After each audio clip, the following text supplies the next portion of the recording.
You are watching PR English Shorthand Dictations YouTube channel. This is English Shorthand dictation number 399 and the dictation speed is 100 words per minute. Ready? Start.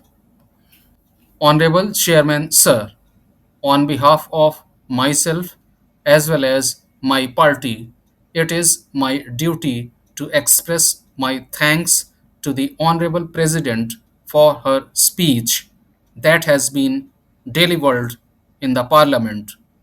I must thank the Honorable President not for the veracity and content of the speech, but for her tolerance and patience to accept the contents of the documents that have been approved by the cabinet headed by Mr. Narendra Modi.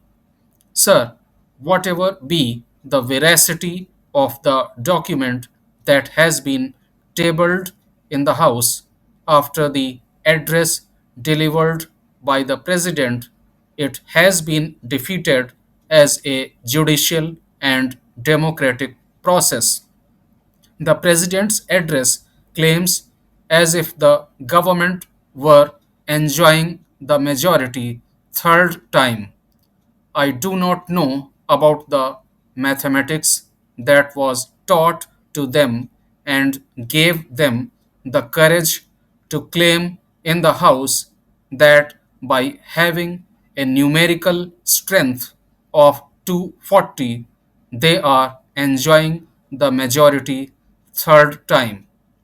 Sir, contrary to the numerical strength that has been allotted to them, this government wanted to say again through the president that the majoritarian rule in terms of religion, headed by Prime Minister Modi, has to be permitted.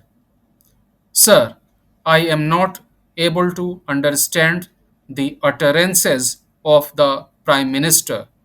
In the same house, the Prime Minister claimed that BJP will reach 370 seats and with alliance partners it will reach 400 seats. Now, the number has tumbled down to 240 seats.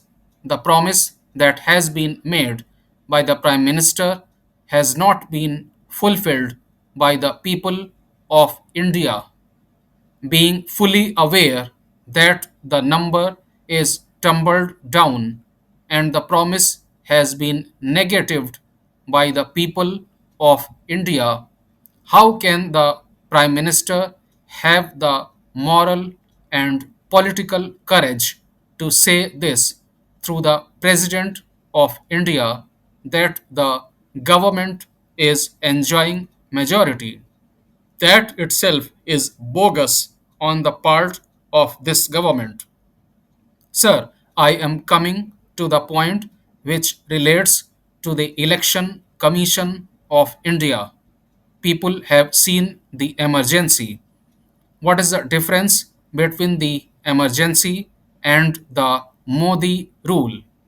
I can clearly say that there were violations for which the then Prime Minister Srimati Indira Gandhi regretted many times.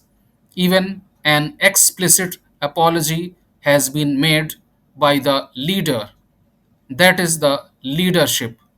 It is true that there was a police excess and freedom of the press was curtailed. People were arrested under maintenance of Internal Security Act. The excess that had been done by the Congress government had been admitted and regretted later by Indira Gandhi, the same Prime Minister, and she came to power again.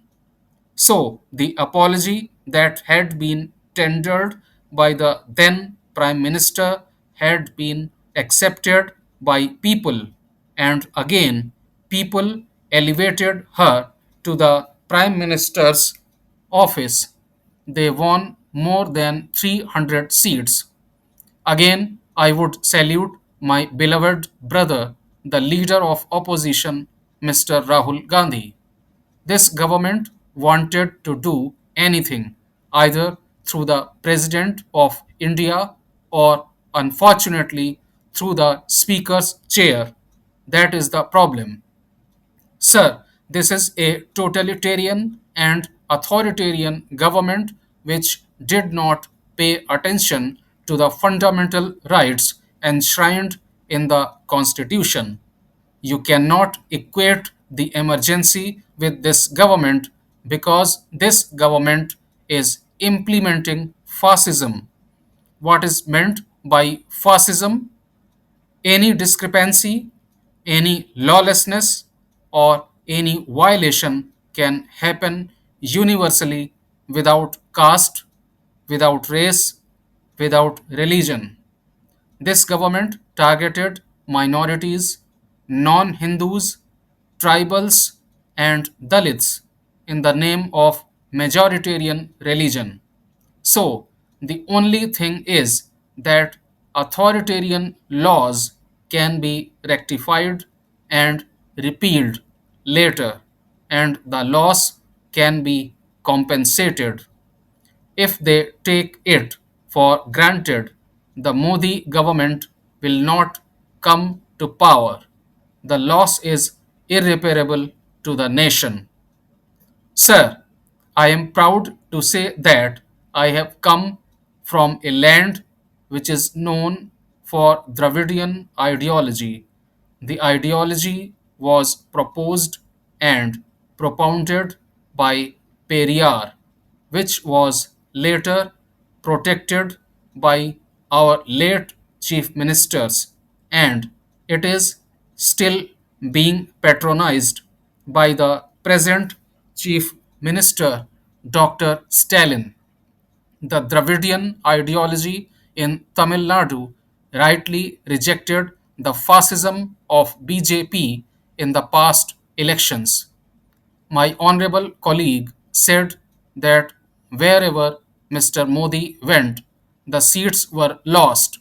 You can count some seats because in some of the places the BJP won. But our case is nothing like that. He came to our state 8 times, but he got 0 seats.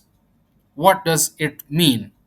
Whatever be the celebrations, whatever be the assurances, whatever be the long promises that have been made through this parliament, they are not acceptable to the people of Tamil Nadu. It has happened not once, but twice. Sir, when I am extending my gratitude to my party and its leader and the people of Tamil Nadu for the decision that has been rendered, I wish to state that I am equally grateful to the people of Uttar Pradesh, Rajasthan, Punjab, and Haryana. I am saying it because they wanted to divide North and South. But I think it is a good and positive sign which started from Uttar Pradesh, Rajasthan, Punjab, and Haryana. And now there will be no more division between North and South. Politically, we are going to be united, and ultimately, the Constitution is going to be protected at least in the near future. So, to that extent, I express my thanks to the people of Uttar Pradesh. Sir, I have read the President's address that has been delivered by the Honorable President. The President's address stands on two folds. First, they wanted to create an artificial trust which they think the people are having upon Mr. Modi and his government. Second, which is strange to me and which they are claiming to the world, is that the Constitution is not a mere document for internal administration. It is a new thing. The Constitution is not for mere internal administration because the Constitution mentions about the Supreme Court. It mentions about the Parliament.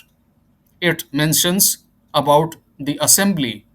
It mentions about the Election Commission of India. It mentions about the Public Service Commission. These are all for the internal administration. The President's address is very clear. I am surprised. The Constitution is not only for mere administration but also for bringing in public consciousness and upholding the sovereignty of this country.